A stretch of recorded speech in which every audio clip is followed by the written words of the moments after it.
ચૈતર વસાવા રાજપીપળા જેલમાંથી વડોદરા સેન્ટ્રલ જેલમાં તેઓને ખસેડવામાં આવ્યા છે। ચૈતર વસાવા અને અન્ય આરોપીને વડોદરા સેન્ટ્રલ જેલ ખસેડવામાં આવ્યા છે। ચૈતર વસાવાને કેદી નંબર ફાળવવામાં આવ્યો છે। આજે ચૈતર વસાવાને બેરેક ફાળવવામાં આવશે તો આપની લીગલ સેલની ગુજરાત હાઈકોર્ટમાં જવાની તૈયારી છે। આજે હાઈકોર્ટના દ્વાર ખખડાવી શકે છે આપ। વનકર્મીને માર મારવાના કેસમાં રાજપીપળા કોર્ટે 7 વર્ષની સજા ફટકારી હતી તો ચૈતર વસાવા અને તેમના પત્ની સહિત 9 આરોપીઓને 7 વર્ષની જેલની સજા ફટકારવામાં આવી છે। સંવાદદાતા દીપક અમારી સાથે જોડાઈ ગયા છે। દીપક, ચૈતર વસાવાને કેદી નંબર હવે ફાળવી દેવામાં આવ્યો છે, શું અપડેટ આખી ઘટનામાં મળી રહ્યું છે? બિલકુલ, ગઈકાલે જે નર્મદા જિલ્લા સેશન કોર્ટે જે ખાસ કરીને ચૈતર વસાવા અને એની સહિત 8 જેટલા જે આરોપી હતા જે વનકર્મી મારવા પર એમનો કેસ ચાલુ હતો, જેમને કેસ પર આ જે એમને કસૂરવાર સાબિત કરતા 7 વર્ષની કેદ ચૈતર વસાવા ધારાસભ્યને કરવામાં આવી છે, જેને લઈ ગઈકાલ રાત્રે જે નર્મદા જિલ્લા રાજપીપળા સેન્ટ્રલ જેલમાં એમને લઈ જવામાં આવ્યા હતા। પરંતુ જે નર્મદા જિલ્લાનું વાતાવરણ દોરાય ના એ માટે એમને ખાસ એક નિર્ણય લીધો હતો અને જે નર્મદા જિલ્લા પોલીસે એક અરજી કરી હતી કે જિલ્લા બહાર જેલમાં એમને મોકલવામાં આવે, ત્યારે આજે ચૈતર વસાવાને ગઈકાલ રાત્રે જ આજે સેન્ટ્રલ જેલ વડોદરાની છે ત્યાં મોકલવામાં આવે છે। અન્ય જે એમના સાથે જે 8 આરોપી છે તે પણ તમામને જે વડોદરા સેન્ટ્રલ જેલમાં મોકલાયા છે। ત્યારે આ એક કહી શકાય કે ધારાસભ્ય જે 7 વર્ષની કેદ થતા હવે તેઓ ધારાસભ્યનો પદ પર નહીં રહ્યા, એને લઈને હવે એ જે ચૈતર વસાવા સેન્ટ્રલ જેલમાં છે તે હવે માત્ર કેદી તરીકે આવશે અને ધારાસભ્ય ચૈતર વસાવાને 90-881 નંબરનો કેદી નંબર પણ ફાળવી દેવામાં આવ્યો છે। હવે જે વાત કરીએ તો ચૈતર વસાવાના જે પાર્ટીની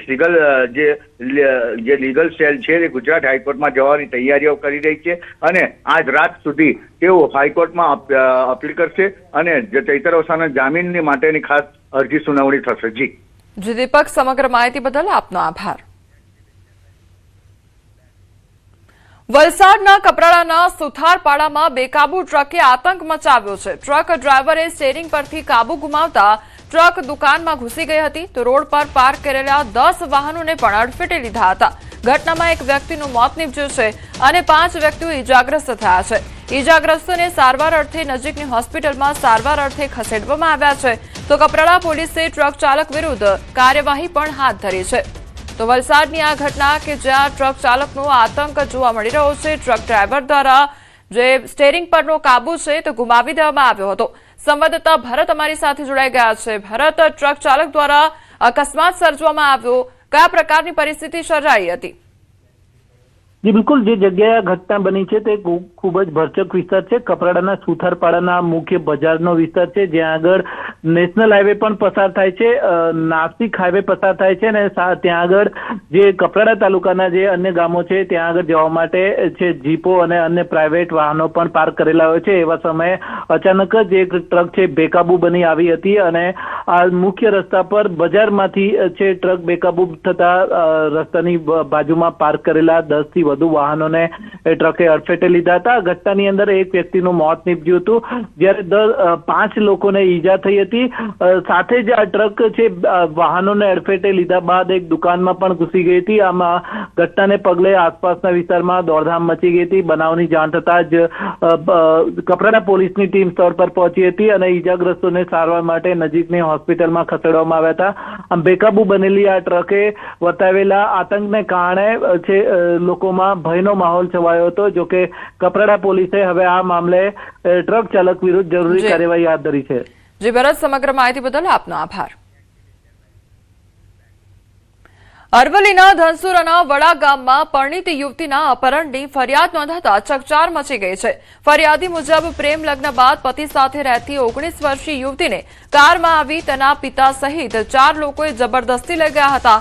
ઘટનાના સીસીટીવી ફૂટેજમાં આરોપીઓ દેખાતા હોવાનો પણ દાવો કરવામાં આવ્યો છે।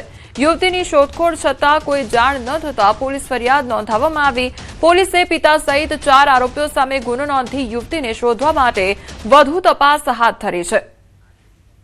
સંવાદદાતા હાર્દિક અમારી સાથે જોડાઈ ગયા છે। હાર્દિક, યુવતીના અપહરણની ફરિયાદ નોંધવામાં આવી છે, શું અપડેટ મળી રહ્યું છે આખી ઘટનામાં? ચોક્કસથી જે પ્રકારે અરવલ્લી જિલ્લામાં અપહરણની ઘટના સામે આવી છે તેના સીસીટીવી દ્રશ્યો સામે આવ્યા છે. ખાસ કરીને જે ધનસુરાનું વડા ગામ છે, વડા ગામમાં એક પરિણીત યુવતી એક દુકાને બેસેલી હતી, જેને અન્ય સમાજના એક યુવક સાથે લગ્ન કર્યા છે. જે ઘટના મામલે અગાઉ પણ આજે અલગ અલગ સમાજના જે લોકો વચ્ચે ઘટરાગ થઈ ચૂક્યો છે, ત્યારે આખરે જે પરિવારજનો છે યુવતીના કે જેને પ્રેમ લગ્ન કર્યા હતા, એના પરિવારજનો એક ગાડીમાં આવે છે, કિયા ગાડીમાં, અને ત્યાંથી એ યુવતીને અપહરણ કરીને લઈ જાય છે. ત્યારે જે પરિણીતા છે એના પતિ દ્વારા ધનસુરા પોલીસ સ્ટેશને એના જે યુવતીના પિતા છે, પરિવારજનો છે, તેમની સામે ગુનો દાખલ કરવામાં આવ્યો છે. સમગ્ર મામલે જે અપહરણનો જે ગુનો દાખલ થયો છે એ મામલે તપાસ હાથ ધરવામાં આવી છે. ખાસ કરીને સીસીટીવી દ્રશ્યોમાં સ્પષ્ટપણે જોઈ શકાય છે કે જે 3 થી 4 લોકો નીચે ઉતરી અને એક ગાડીમાં બેસાડે છે, ત્યારે જે પ્રકારે અપહરણનો ગુનો દાખલ કરી અને આગળની કાર્યવાહી હાથ ધરવામાં આવી છે. જી હાર્દિક, સમગ્ર માહિતી બદલ આપનો આભાર.